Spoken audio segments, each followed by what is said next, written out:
Hello दोस्तों, कैसे हैं आप सब। मैं धर्मेंद्र मान आप सबके बीच में।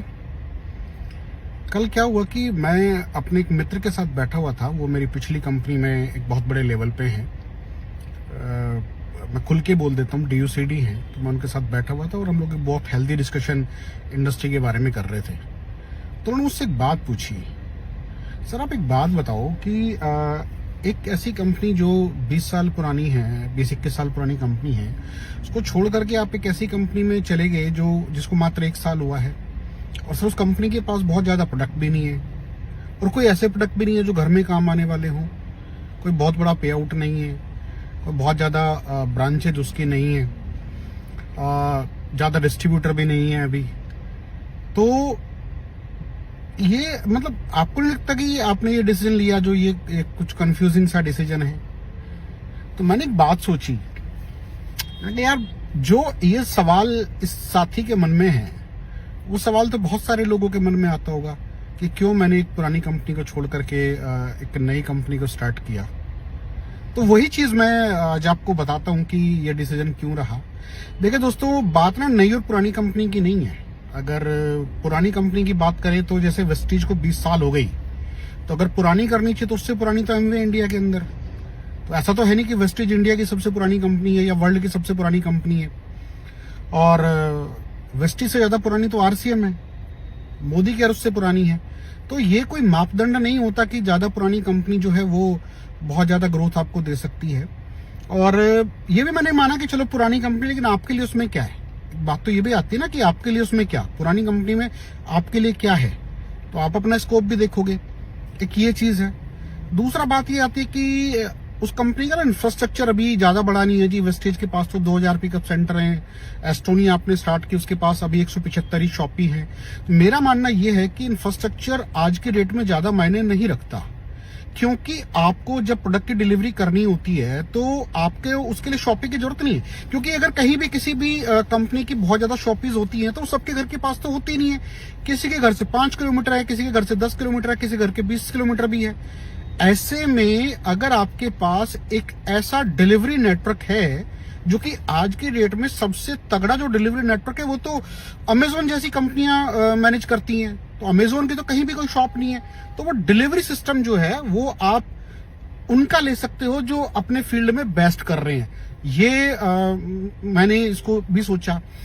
रही बात प्रोडक्टों की कि भाई प्रोडक्ट जो है वो कम है, तो मेरा मानना ये है कि सबसे ज्यादा प्रोडक्ट तो वेस्टेज के पास भी नहीं है। सबसे ज्यादा प्रोडक्ट तो इंडिया में RCM के पास है। तो इसका मतलब तो लोगों को RCM करनी चाहिए।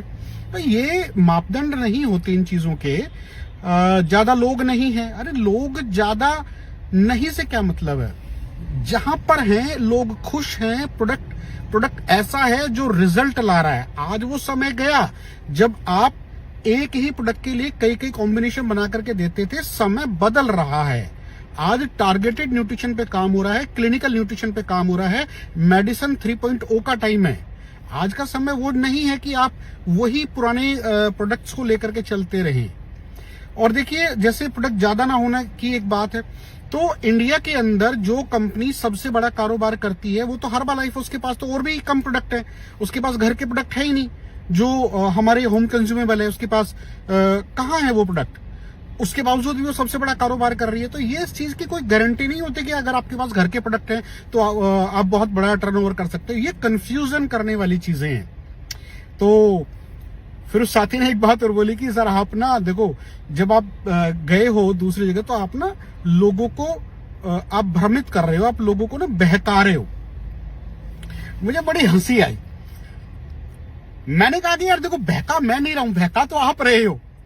मैं तो लोगों को एक दिशा दिखा रहा हूं। बहका तो आप रहे हो कि उनको पैसे भी नहीं आ रहे और फिर भी आप उनको रोक के रखे हो। तो बहका तो आप रहे हो, मैं नहीं बहका रहा हूं। मैं तो अपने साथ लेकर के, लेकिन हमारी इंडस्ट्री की ना दोस्त एक विडंबना है, ये सच है। मैं इस चीज को मानता हूं कि हमारी इंडस्ट्री के अंदर, डायरेक्ट सेलिंग के अंदर ये प्रॉब्लम है, और ये बहुत बड़ी प्रॉब्लम है। इसको मानता हूं कि आप अगर किसी और फील्ड में हो, अगर आप बैंकिंग सेक्टर में हो, आप एक्सिस बैंक में काम करते हो, आप एक्सिस को छोड़ करके जब आप HDFC में जाते हो तो एक्सिस के लोग भी आपके मित्र होते हो और HDFC का सर्कल भी आपका मित्र बन जाता है, बल्कि आपको प्रमोशन मिलता है।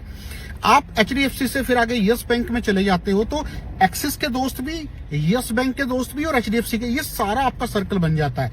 लेकिन हमारे यहाँ क्या है, आप भाई साहब एक कंपनी छोड़ करके दूसरी कंपनी में चले गए तो आपकी पुरानी कंपनी के लोग आपके जानी दुश्मन बन जाते हैं। ये विडंबना है।